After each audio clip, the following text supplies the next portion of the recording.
Welcome, everyone. My name is Brian Bonilla, agency reporter at Ad Age, and thank you for joining us for a unique episode remotely and Ad Age's first interview in the metaverse. The metaverse is one of the hottest topics in the ad industry right now, with brands like Nike, Adidas, McDonald's, and Miller Lite all making investments in the space. But interestingly, brands aren't the only ones getting into the metaverse. Agencies are also establishing a virtual presence. Today, I'm speaking with one of those agencies, Wunderman Thompson, which debuted its metaverse space built on metaverse platform Odyssey during CES earlier this year. To help me discuss the metaverse trend for brands and agencies alike, I spoke with Emma Chu, Global Director of Wunderman Thompson Intelligence, Gav Jones, SVP Global Marketing Director at Wunderman Thompson, and Reed Santabarbara, CEO of metaverse platform Odyssey. Enjoy.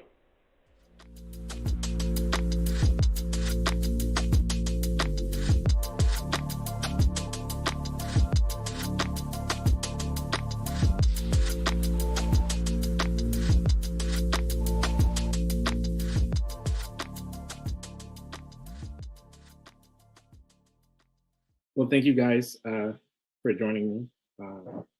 In this unique experiment, let's call it, on the Ad Age side of things, for Ad Age's first, metaverse interview. I guess, just to start, could you explain a little bit about what Odyssey is and kind of the vision for your company? Yeah, absolutely. So Odyssey is a platform that allows brands to create a presence in the metaverse.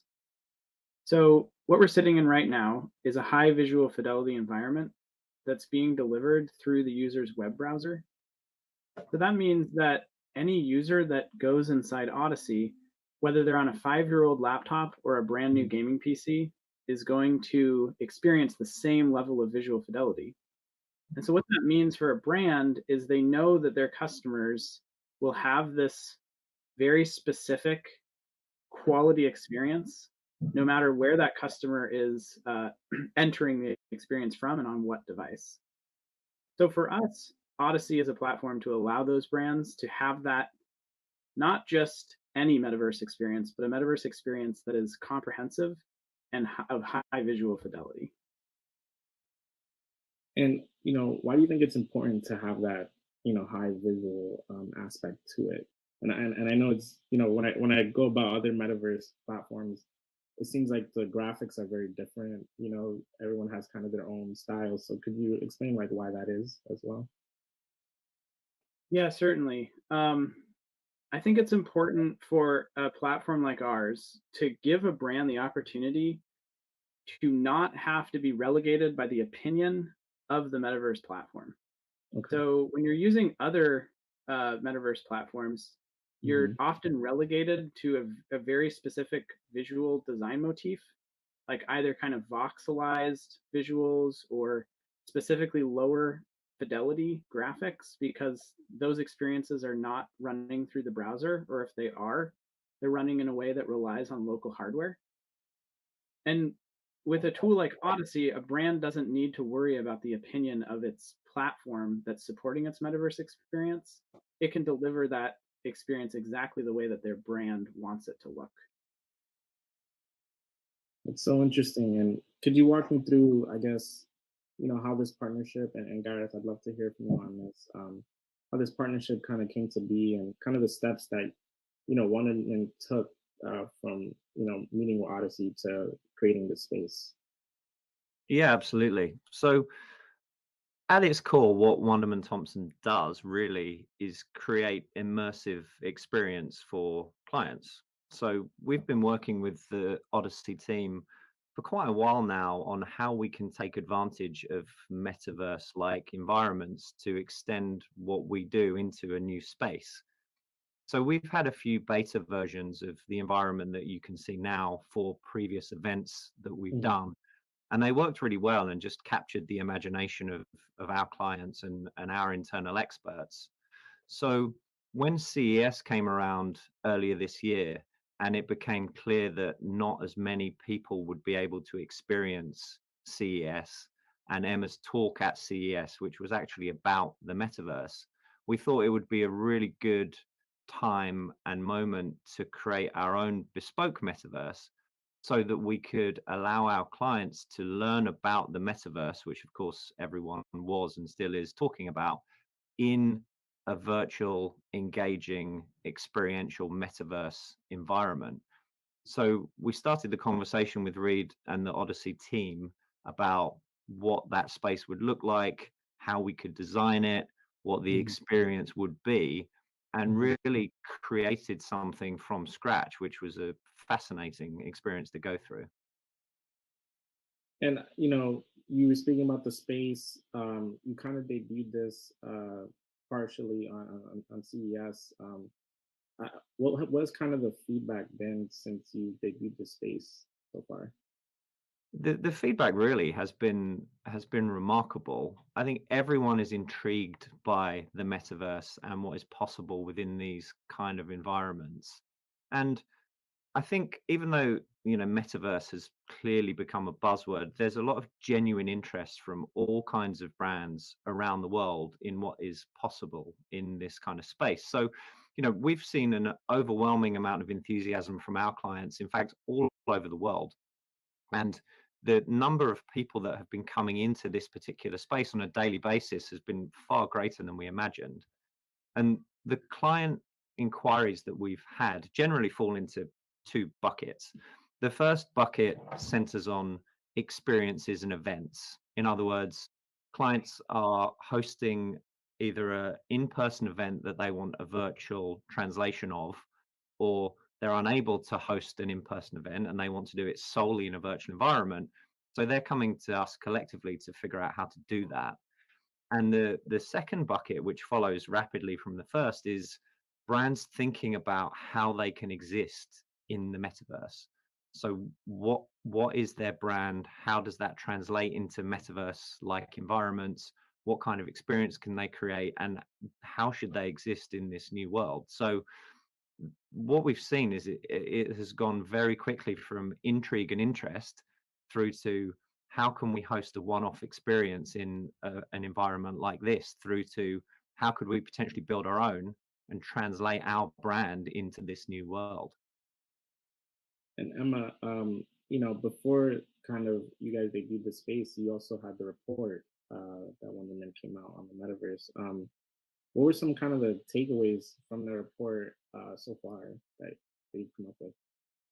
Yeah, so it's quite interesting. We were working on the report from the beginning of last year.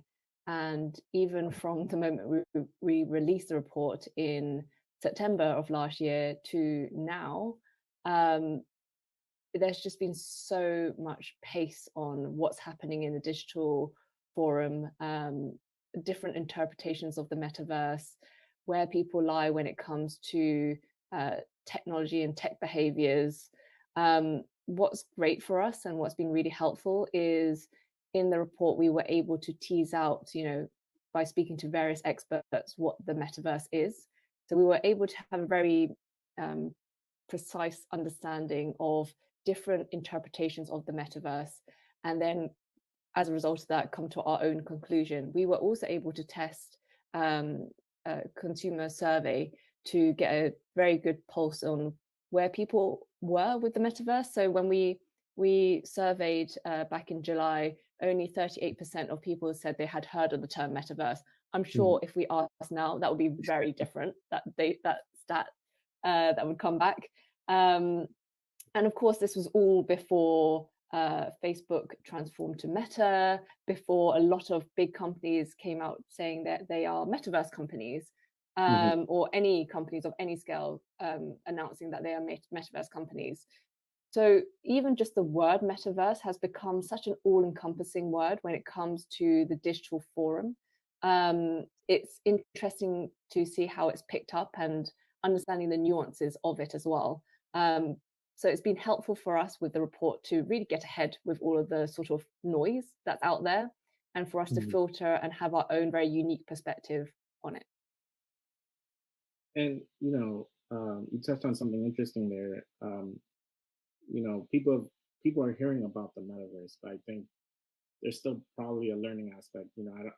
You say the word expert, and it's hard to really call a lot of people experts on something that it's growing kind of every day, right? I guess, Reed, from your perspective, what's kind of the key? What do you feel like is going to be the key, down the line for a metaverse platform to kind of stick out above the rest of the platforms that are kind of popping up left and right? Hmm. Yeah, I mean, when you're looking at a market, the metaverse market that's growing at over a 45% CAGR year over year right now, we see a lot of potential other companies popping up and trying to kind of give their own spin to a value proposition.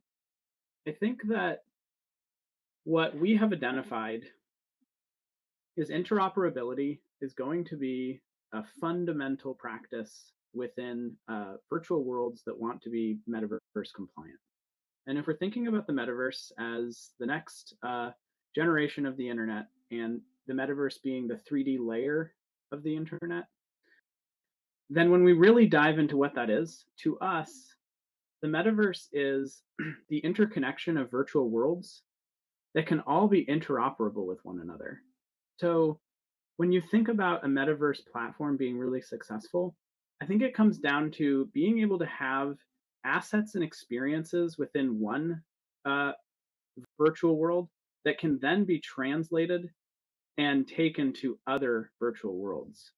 So for us to do our work really well and be a dominant player in the metaverse space, we are focusing very precisely on interoperability and how a user and experience like this, for instance, the clothing that I specifically am wearing from the Wunderman Thompson retail experience, could take that into another virtual world and amortize the brand presence of that across more of the metaverse. No, that's interesting, and I'd love to expand more on the retail aspect, right? Because there's multiple floors that Wunderman Thompson has here, and each floor kind of has a different aspect to it. There's a retail store, a little office space. I guess, Gareth, what has kind of been some of the more popular sections so far for brands? I think, as Reed touched upon, the installation that we have that has captured the imagination of brands and clients and people in general the most is, in fact, that retail space. And I think the reason for that is really simple. When people talk about the metaverse being the next iteration of the internet, it sounds a bit esoteric, and I think people are unsure exactly what that means. But when you can go into a 3D virtual store and try on a piece of clothing and experience it on your avatar, which in the future could be, dimensionalized to your actual physical body, then it just becomes intuitive. There's a huge difference between going to a flat web page that is akin to a page out of a book and coming into a 3D environment like this and trying on a piece of clothing or some shoes is much closer to an actual physical experience. And as we've been taking clients through this space, if they're a little unsure as to the application of the metaverse, as soon as they get to experience products, then it becomes immediately clear because the experience is just inherently richer. So to answer your question, Brian, I think the retail space is by far and away the most popular. But then, what we mustn't forget is all of this is rooted in gaming. And there's another space that we have here which allows people to play. And there's a very simple mechanic whereby they can capture a key, unlock a chest, and get the suits that you and I are wearing. And people just intuitively get that because we all love to play and we're all familiar with video games. So a space like that, you don't have to explain. People just inherently want to come and play, and it's all very intuitive. So that has also been really popular. And I'd love to stick on that gaming aspect for a bit. Emma, gaming obviously I think was kind of the opener for a lot of people when it comes to the metaverse. But what's interesting about the gaming industry is that if a brand isn't authentic in the way they enter the space, consumers outright reject that brand, right? So are there lessons that brands should kind of take away from maybe experiences they've had in marketing and gaming that would apply to the metaverse, in your opinion? Yeah, absolutely. I do think gaming is at the core of what has really helped propel the metaverse to the stage it is in today. And when we think about gamers have been gaming for a very long time.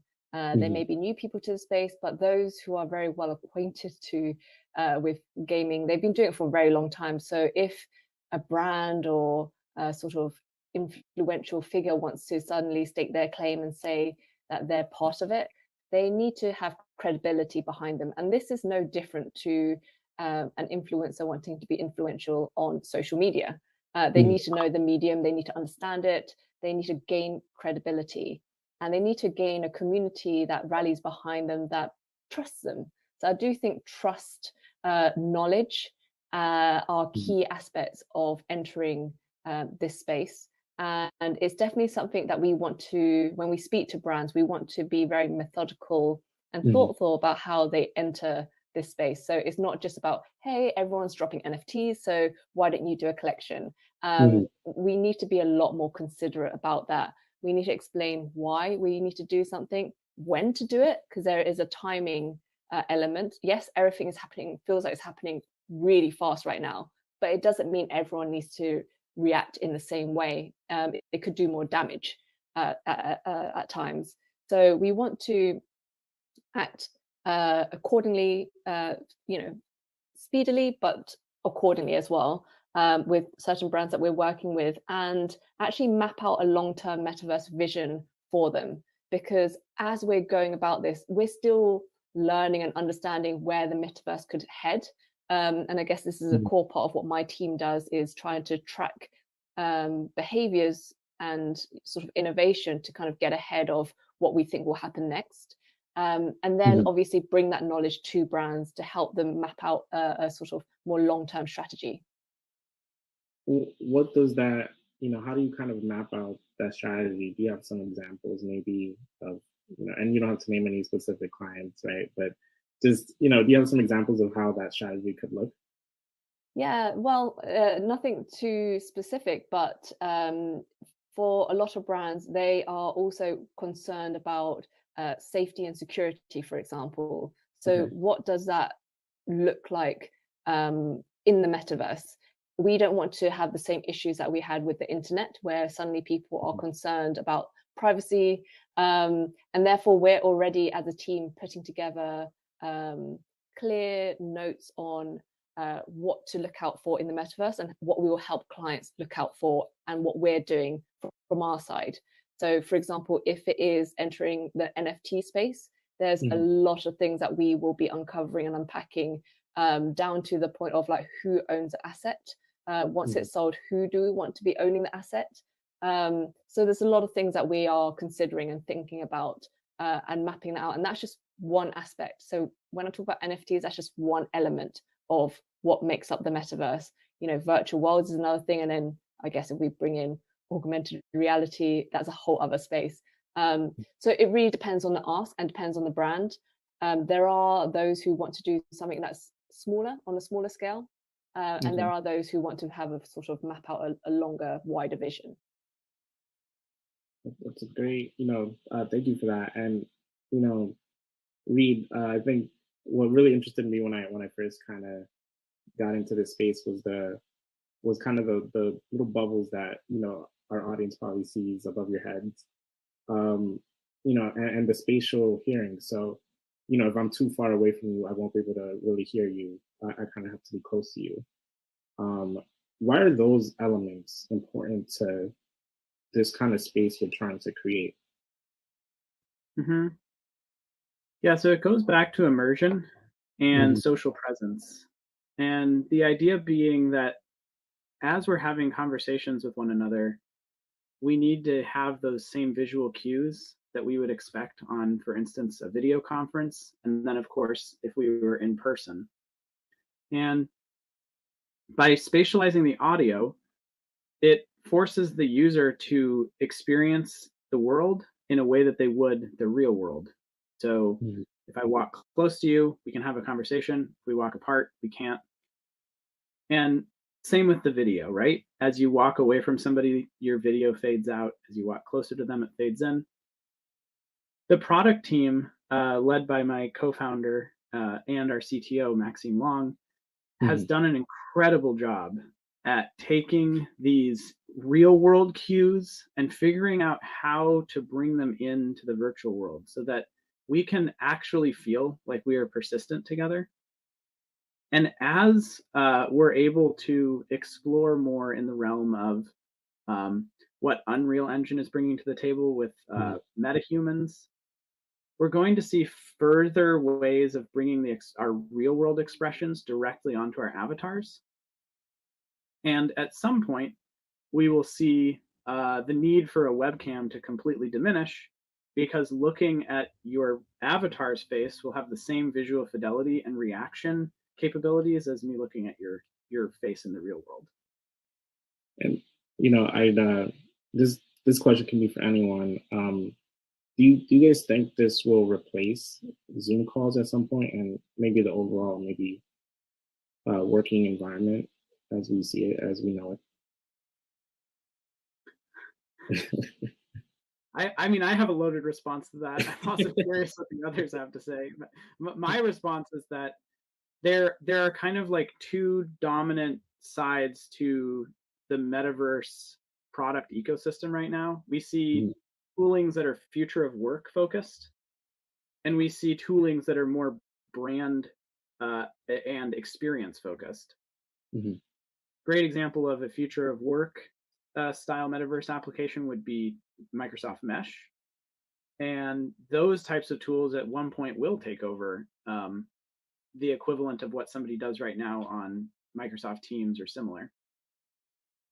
I think that there's the other flavor of metaverse platforms, which is brand activations. And that's what Odyssey is and what I think we're talking about today. And I don't necessarily think that those platforms need to take over the toolings that we see in Microsoft Teams or Zoom or similar. That future of work, I think, is going to be its own complete style and ethos of how somebody relates to the metaverse. And if we can do our job really well with interoperability, then the personalities that people create in those future of work applications will port over into the brand activation style metaverse platforms. So, i.e., if you create a personality in Microsoft Mesh, you could bring it into Odyssey. No, that's a great point. And, I think, when metaverse started becoming more popular, I had a lot of friends come to me and just say, like, so what's, they were kind of skeptical for that reason of they thought it was just kind of meant to replace the office. And I think the people are starting to realize that it's more than that, right? But I think that was kind of the thought in the beginning. But we are seeing more agencies creating their own office spaces. Emma or Gareth, like, why do you think we're seeing this trend of not just brands getting into it, but just agencies as well?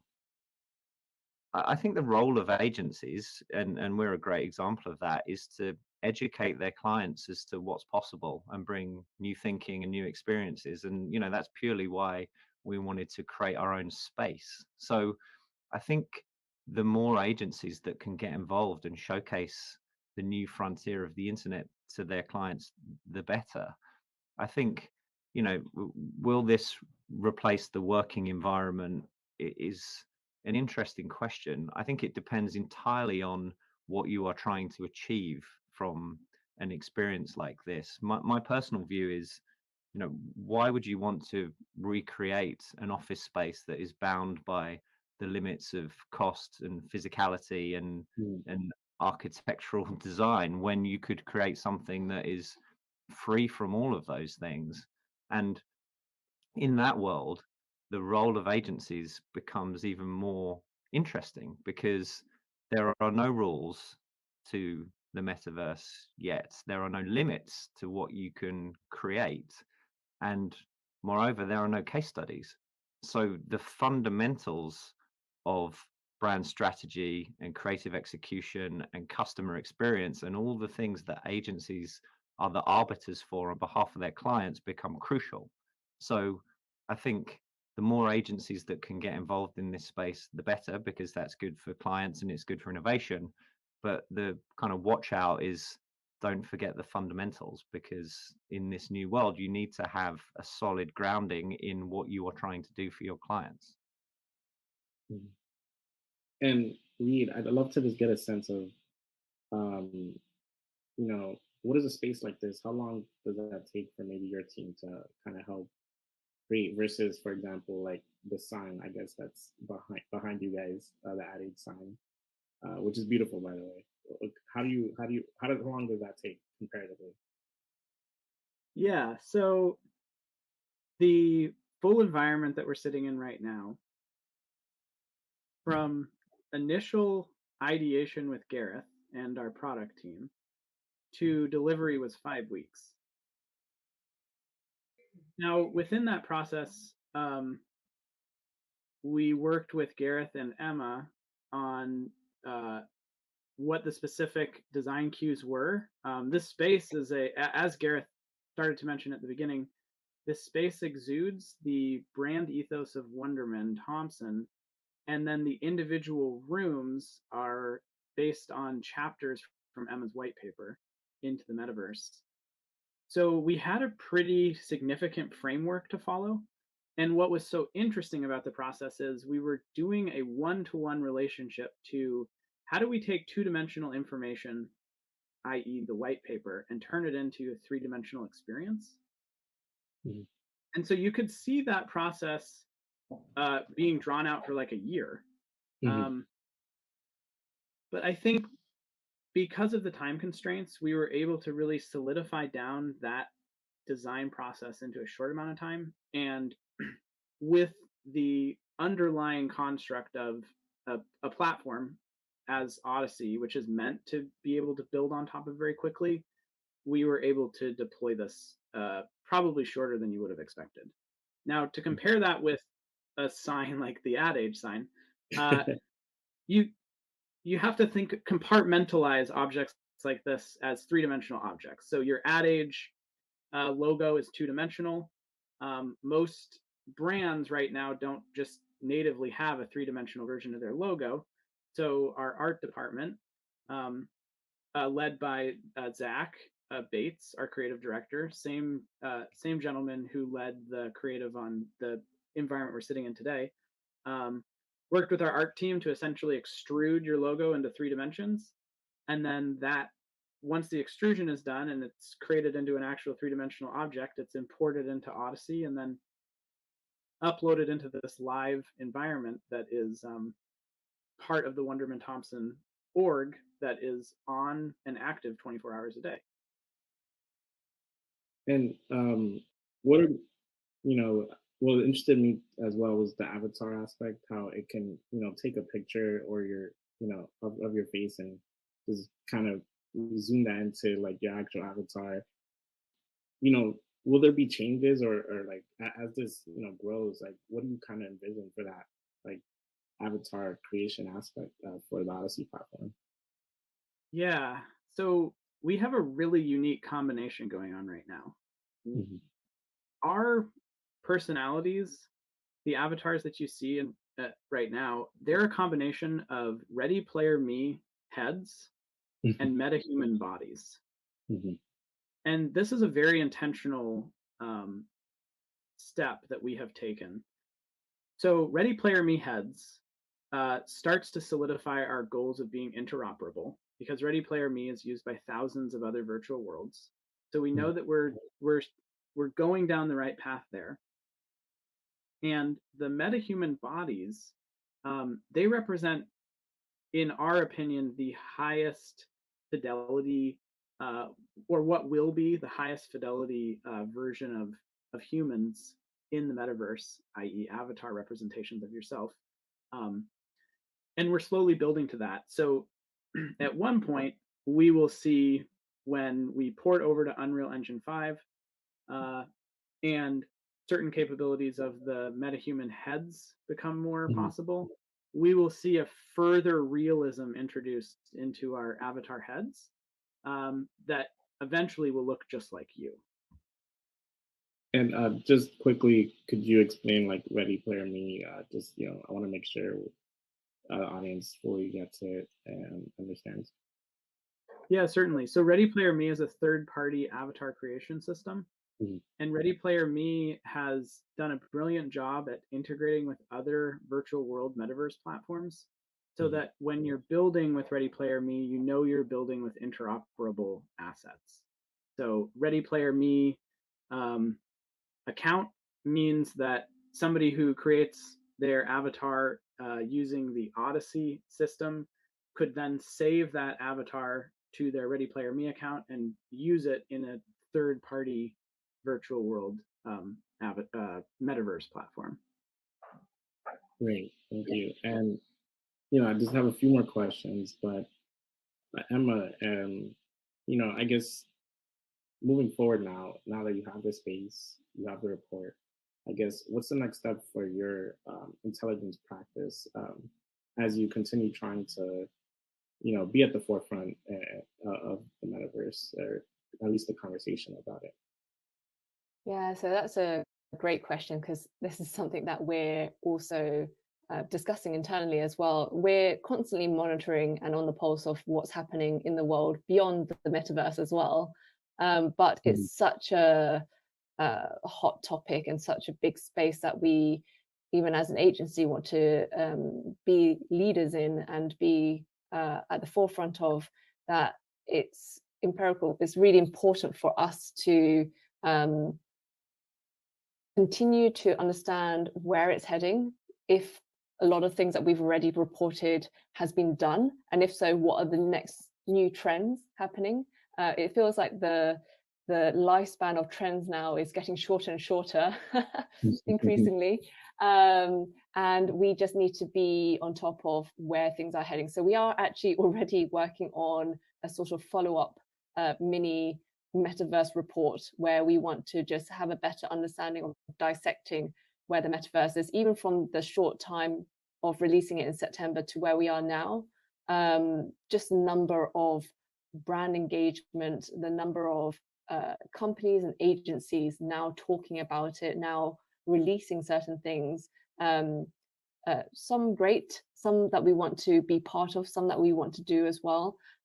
So we just want to be aware and have a place where we can collate all of this and actually help better inform our clients of our knowledge and where we think things will ultimately be heading. So it's a combination of things, but yes, we are definitely on the pulse of everything.